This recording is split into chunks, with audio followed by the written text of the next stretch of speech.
Yeah, John, you wanted to discuss something? Hello, Chief. I've made an executive decision to switch MapInk's trademark corporate focus from csgo mapping to Valorant. Good morning, gamers. It's me, T1 Muir. The time has come to conclude the MapINK Minimalism event. To remind you, the rules of the event were to create a CSGO map using only 40 brushes and only one prop. You could make anything, from a small aim map to a sprawling layout where each and every brush was stretched to its absolute limits. We got a total of 20 very corporate and professional maps submitted, and you voted on them. Let's once again find out who will be receiving his greatly profitable Steam gift card market investment. So, as I said, we had 20 maps submitted, but sadly 4 maps were disqualified from this ranking.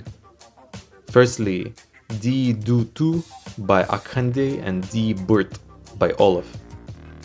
Akhande and Olaf each made 2 maps for the event, but since we only allow 1 submission per user, they chose these to be removed from the ranking. Secondly, it hurts me to say that, but MZ by Zeta and DSTT by Curious Con didn't receive enough votes to participate in the ranking. This is the first time something like this has happened in our events.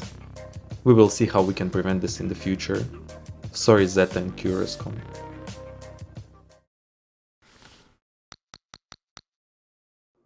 Someone has to be in the last place.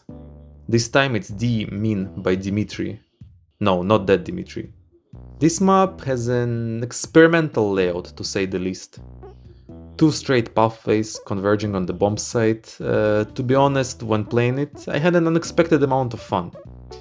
Events are made for experimentation, and even though this map might not be the best, I hope Dimitri enjoyed creating it and maybe even learned something new in the process.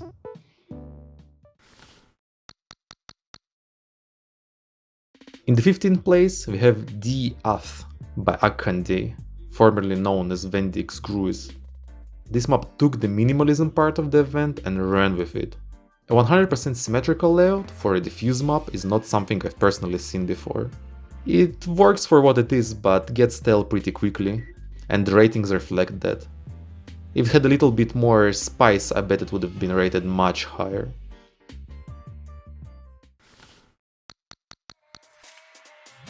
UK Ludden by Lego Bananas is a free-for-all knife map set in a certain recently not European country. Knife game mode is also something I haven't seen in a while. It's a similar story to the previous map. It works, but the gameplay is pretty repetitive, though probably was rated higher for being funny, placing it 14th.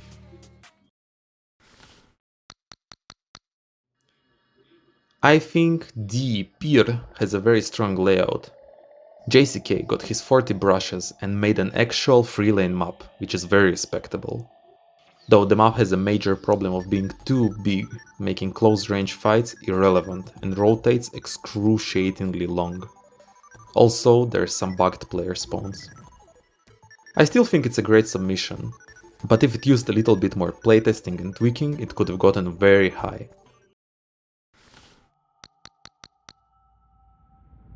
ARTMS by Norkov looks great.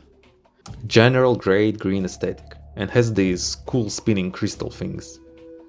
Arms race maps prove themselves to be very fun and favorable during our events.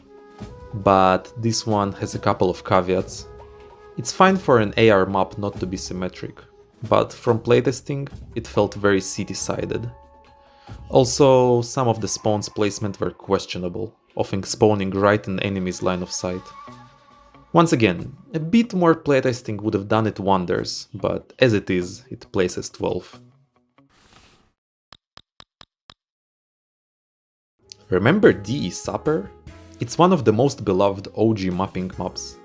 Well, after a minimalist makeover, it returns once again. Now, I must say, adapting an existing map to fit an event doesn't always work, especially when the event's rules are this tight.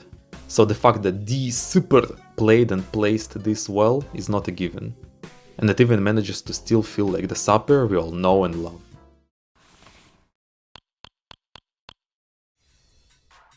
The Vst by Dashlashboy is a 5v5 map with a single bomb site. Saving resources by not making a second bomb site allowed the rest of the map to feel a fair bit more complex than the other entries. It's fast, fun, and would easily pass just as a regular workshop map. It has great ideas like this truck over here by passing around our one model rule. As well, it had a city spawn up here to cheap out on making a ladder. Though this later proved to not work that well and the ladder ended up being added.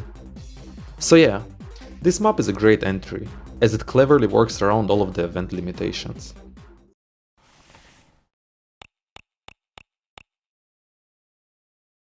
Ninth place goes to AMH2K by Vincent. And wow, seeing an A map this high is not common at all. What's the catch? Well, H2K is just a quality A map, and A maps are fun on their own, but it also has a cool bullet time base and a funny sliding trait, which all add to its gameplay score. As well, it just looks nice. Very well deserved placement. Good job, Vincent.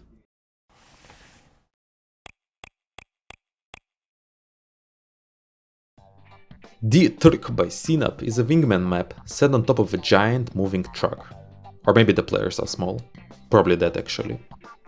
It's genuinely great wingman layout, very well used and interesting brush shapes. And of course the Vim makes it stand out. I like it a lot and I'm glad to see it so high in the 8th place.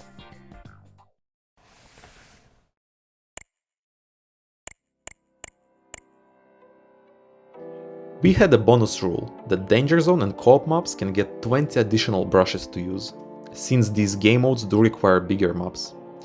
But I didn't think anyone would even try. Well, I was wrong. Dizzy Bukkard by Baba is a Danger Zone map set in the backrooms. Very spooky. It works surprisingly well for what it is. Yeah, maybe the drones don't work and maybe it's a bit boring, but damn, it's fun to play it as DZ maps. For perfect atmosphere and an original idea, Baba gets the 7th place.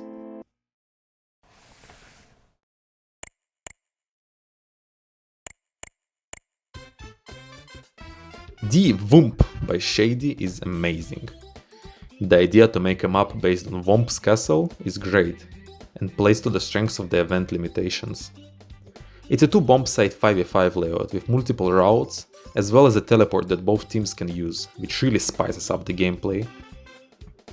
It's a very fun map and makes me excited to see even more castles from Shady.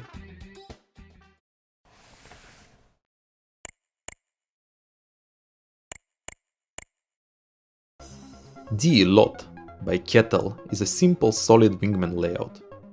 Kettle didn't try to reinvent the wheel and just made a banger map. It's 100% custom assets. They look great and really give it a coherent uniform look, which definitely improved its ratings. As well, it does have a gimmick. This thing I would best describe as maybe a payload cart. Turret can use this moving cover to their advantage, and it creates unique gameplay you don't really see in CSGO. Combination of solid gameplay, great looks and original ideas plays this map 5th.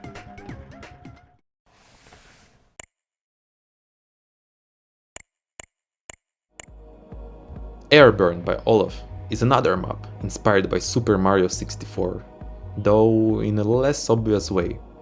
The lava below the map doesn't kill you, but actually bounces you while dealing a bit of damage. This mechanic ended up being really fun and working great with the arm race game mode. Combine all of that with solid Unreal Tournament 99 looks and you get yourself a 4th place submission.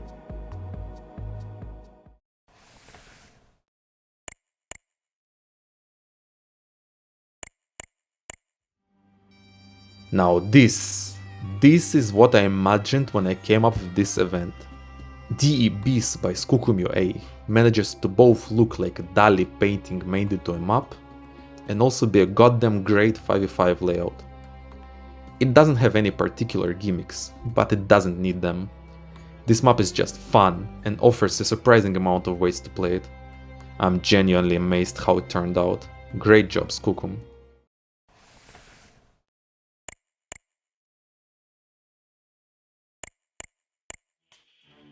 In second place is The Azg by Spree. It's similar to the last map in terms of being a genuinely great layout, and also looking fresh AF.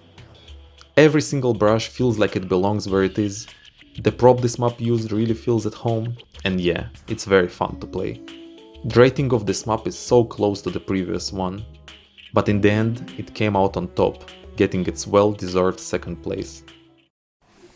Now, for the first place, the winner of the MapINK Minimalism event is DVTG by Hexic.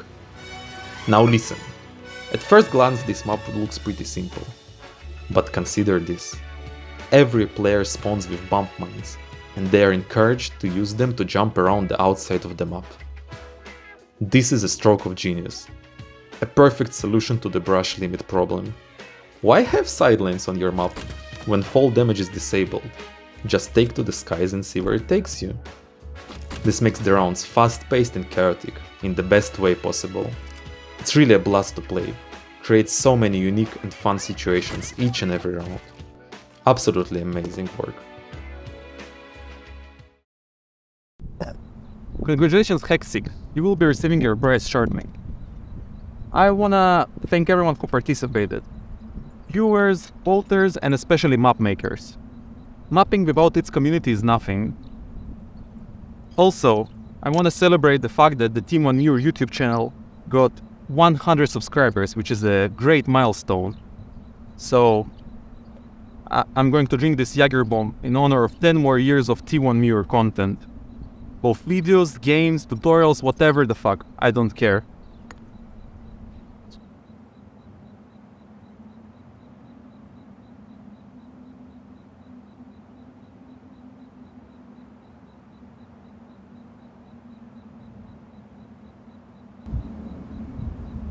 You are done. Fired. Do not show your face at MapINK ever again.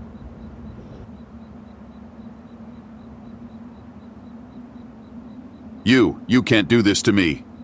I own MapINK. I am the major investor. You are nothing. Property at best. Well, we got a new sponsor.